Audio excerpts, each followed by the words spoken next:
Inyuma y'inkinamico za AFC M23 RDF inkotanyi abasogosi bakiniye muri Goma, Bukavu na Uvira, bakagerageza kubikora za Sake, Rucuru, Masisi n'ahandi hatandukanye. Inteko mpuzamakungu ariyo Conseil na Sécurité babwiye AFC M23 kureka gukoresha amasosiyete civile ngo aje ngo guhamagarira bene gihugu canke ngo kubinjiza muri bino bikorwa vyabo ku nguvu. Ikindi gihari nuko Red Tabara na M23 hari amakuru avuga ko bamaze gushwana, hari injyane zidasanzwe, hari yo makuru yagenda herekeza ivyo muko murabona ku mbuga ngurukana bumenyi, bagenda bavuga ko uwitwa Sultani Makenga ko generale akomanda AFC M23 imbwebwe za Sarambwe yoba yishwe. Ayandi makuru ahari nuko ibukavu narababwiye ko muri Goma bukeye bazidutse bica, nubu ngo baracarondera abajene siriturujya gwaruka gwaguma ruririmba ngo watupunguzie mafimbo hatuwapendi gendi wanyu uturere simwagiye muratubona tumwe naradukoresheje utundi turi mu magroupe hadutse indi strategy yo gutanga ubujeto biciye ngo kubanyumba kumi ku basegiteri baha abo babonye bitabiriye iyo myigaragambyo, izo manifestation bisigura ko bagufashe mu soko kugira babiborohereze ngo gufata aboba abatagaragaye muri izo manifestation.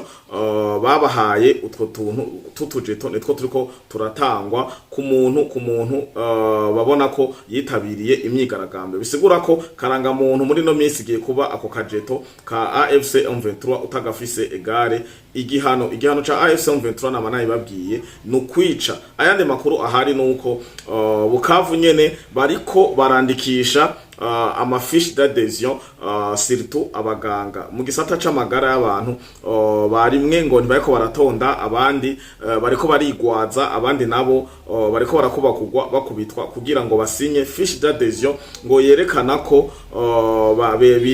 binjiye muri AFC M23. Urumva ko ari bara kumutemere. Ido nido inyuma ya kano karuhuko.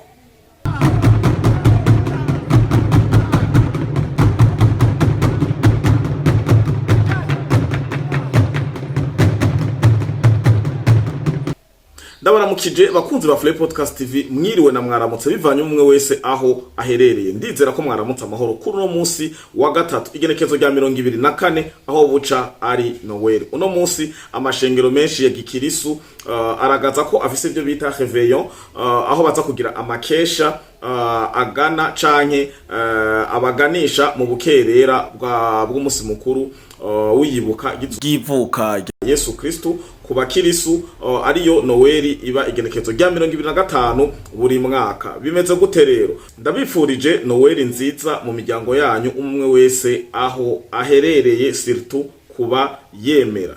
Ido nido rero ry'amakuru niri rikurikira.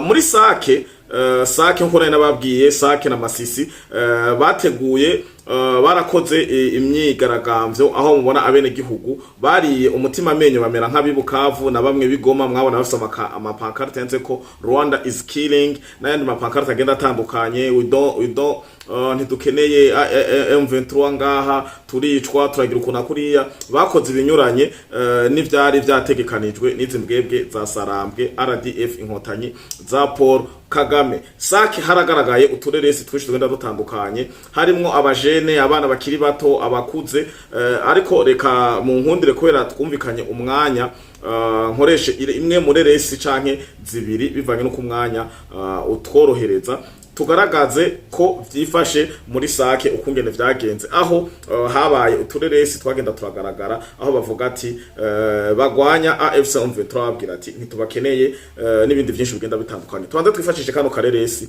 hanyuma tuce tugaruka tubandanye.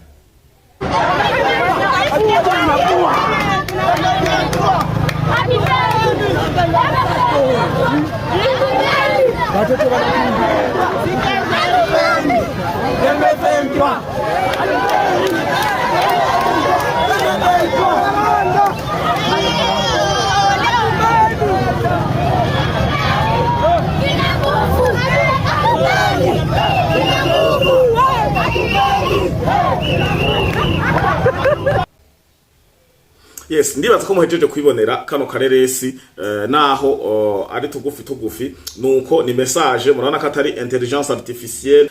Ndibaza ko bamwe muri twebwe bivanye n'ibi bihe tumaze kubamwo vya intelligence artificielle murashoboye gutandukanya video yakozwe ni video mpamo ivideo y'ukuri. Uraraba kwanza ko environnement ibidukikije, ukaraba umuntu ko atari ari muri 3e dimension canke 4e dimension canke 5e dimension n'ibindi bigenda bitandukanye.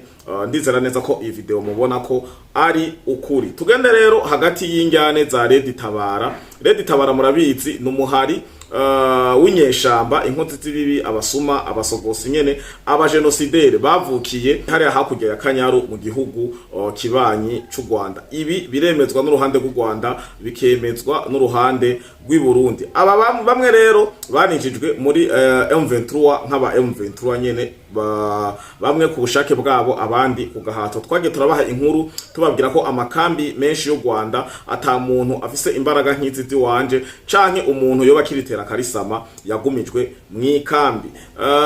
Hanyuma mumenye ko Red Tabara kandi ariyo iguma ikoreshwa hariya za Minembwe nande yagenda atandukanye mu banyamurenge mu guhonya abanyamurenge, ariko bakaca bagerageza guhindukiza amafoto n'amasanamu bavyitirira igihugu c'u Burundi. Vyifashe gute rero ibiri hagati ya Red Tabara? Hagati ya Red Tabara hari injyane zifatiye kuki. Injyane zozo zirahari no kutumvikana no gutabagurana, mbere hari n'amakuru avuga ko bamaze no gukozanyako. Ibi navyo twaba turindiriye ukuri gufadika kugira tuze hano imbere ya kamera tubashikirize. Red Tabara yaranywanya amakuru mwamye muyumva kuva kera ko bafise objectif yo gufasha gukorana na AFC M23 izungwebwe za Sarambwe. Bumvikanye ko nibagera Uvira bagakora ibishoboka byose bakagera Uvira, Red Tabara izoca ihindukiza gato baze kuvyonga igihugu cyaho ciza c'u Burundi, babasemurire canke babafashe ngo gufata Bujumbura. Ibi mwamye muvyumva, mwaravyumvise mu basesanguzi canke mu batangaza amakuru, kuko mu Rwanda navuze ko atamumenyesha amakuru ahari. Abatangaza amakuru bo mu Rwanda babivuga cane, surtout akagatsiko kazingurutse canke gakikuje inkotanyi, bavuga ati ngo ngaho turaje nitwafata Uvira tutoca tuza Bujumbura ngo ni saha imwe canke amasaha abiri. Ariko Uvira vyaragaragaye ko bahahonyoye barashika no kuri boda. Mwarabonye ko umusirikare w'u Burundi yagumye yicariye avuga ati okay, je nari ndindire ndabe iyo ya saha imwe canke 30 ko baza bageze i Bujumbura. Vyarangiye rero batumvikanye. Aha ni mu gihe batinye ico bita guerre généralisée muri EAC canke nkuko vyagiye biravugwa igitsure ca General Son Excellence Evariste Ndayishimiye.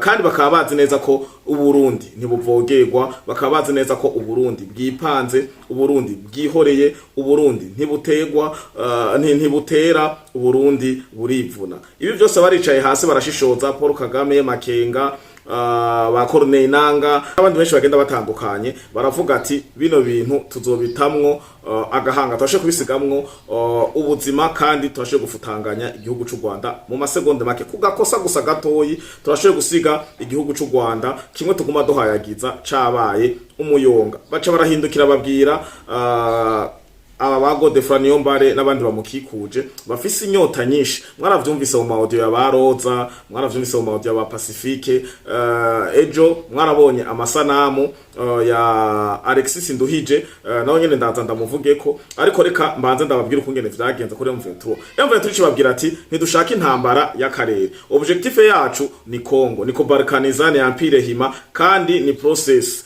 Nitwosha dufata na Kongo tutarakonfirma ko balkanization yabaye dutarukire ku Burundi. Uburundi bwatubereye imbiri bindwi, nibi vyose tumaze gushika ko bigapfa, biba birapfuye ivyo gusatira igihugu cyo Burundi. Red Tabara cibabwira ati natwe tuzosubira gukorana, ntizosubira kubafasha. Aho bivugwa ko nanza bampema nawe nyene ubu ngo batavuga rumwe, mbere batangiye kwikekana ko muri bo ngo hariho ngo wabatanga amakuru mu gihugu cyaho ciza cyo Burundi, abandi nabo ngo bayahajewe, abandi ngo bayaha abandi basesanguzi bakora hano, kubera kari ibintu tuvuga bakumva ko kabisa twabakoreje urutoki mu nkono iri kuziko. Ibi rero bimeze uko mu gihe hari n'amakuru avuga ko Sultan Makenga ngo atakiri mu mpemu z'abazima, ariko nta confirmation ihari. Ariko ibi vyose vya Sultan Makenga bifatanye n'ino nkuru ya Red Tabara na M23 kutumvikana, kuko baravuga ko baba baranagwanye, bamwe bakarasana, abandi bagakomeretsanya. Inkuru iracari uko iri, ariko nitwagira icimpamo canke confirmation igaragaza vy'ukuri ko Sultan Makenga atakiri mu mpwemu z'abazima, turagaruka hano tubi bamenyesha. Dusimbire rero muri Bukavu AFC M23 bariko baragenda mu ma hôpital, ma secteur, mu ma district sanitaire yo muri Bukavu, bagenda barasinyisha kuva ku médecin, umu docteur, umu infirmier, aba ouvrier, aba planto, bose bababwira ati ni musinye que vous êtes adhéré ko muri mwemeye kuja muri AFC M23. Ibakora bikora uku kubera ikibashe kwiyumvira none kubasinyisha bizoba bimanziki. Ico bari bateguye mu manifestation pacifique nkuko bo babishaka, bazunguruke Goma, Bukavu, Uvira, Masisi, Sake, Ruchuru n'ahandi hagenda hatandukanye kugira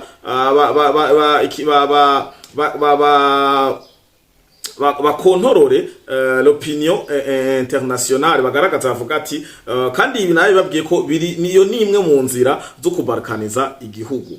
Iyo abanyegihugu kuko balkanisation nayo babwiye irafatira kuri religion, igafatira kuri ethnie, igafatira kuri religion, igafatira kuri ethnie, igafatira no kuri race. Rero uko bari bagerageje, bari bashaka kugaragaza ko abene gihugu bo muri iyo bice yose barimwo babemera kandi badashaka ngo kubona FARDC gouvernement n'ikidodo canke ibiranga vyose Facibeto na RDC, ahubwo bashaka igihugu cabo cigenga. Aha niho bashaka kugana, ariko birangira hagaragaye ko bajya abanyagihugu bose bari force, bashizwemwo ku nguvu. Bigaragara habonetse n'amajeto y'iterabwoba, bigaragara batanguye kwicwa gasakisaki abatagiyeyo, hagaragara abariko baricishwa ubufuni, abagiye baravuga ati mutupunguziye mafimbo hatubataki, mwarabonye akareresi kafashwe n'umuntu yari ku moto, n'ayandi ma video ni menshi cyane twari kuyakoresha carimwe mu kiganiro, ariko arahari mu marokarite menshi agenda atandukanye batemeye kuvuga ivyo AFC M23 yabatamitse. Bica birangira rero i Conseil National ya Sécurité ya ONU babwiye AFC M23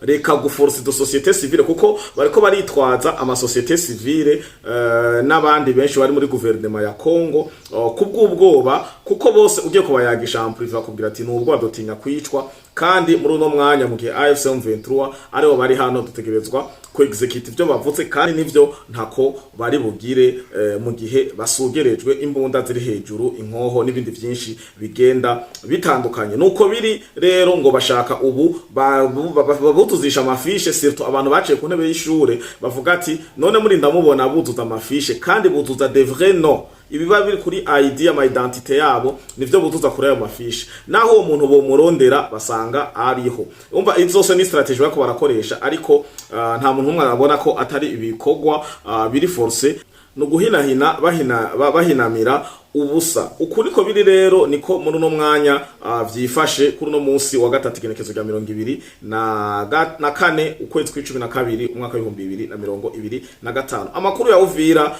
mukanya mu kiganiro gikurikira, amakuru yo ku mirongo y'urugamba ahariko haragira ahantu hari urusasu mukanya niyo tugomba twerekeze. Mwarahezakiwe, mugire imyiteguro myiza ya Noel, aho bikundiye bakaronka iye musume, ariko ntimusume mucirako nakaguru. Mwibuke ko inyuma y'ino misi mikuru haza ubugaragwa, surtout haza ico bita janvier mesha. Mwibuke ko hari amahera y'ishure akenewe bavuye mu karuhuko. Mwibuke ko abana bashoye kugaruka baratabuye amasakoshi, baje mu karuhuko baratabuye amashakoshi, baratabuye ibirato mwabaguriye vy'ishure, ibindi vyinshi bigenda bitandukanya amakaye n'udukaramu. Rero ntimusume canke mu celebre, mwibagire kazoza, mukore ivyo mukora ariko mutegekaniriza ejo aho bukera. Ariko abakiriso baraza kuvuga ati ngo buraca bugacana yandi n'ibindi vyinshi. Hari amajambo bakunda kwifashisha, ariko ari y'amajambo sayo mu entrepreneur, ari amajambo sayo umuntu ashaka gutera imbere,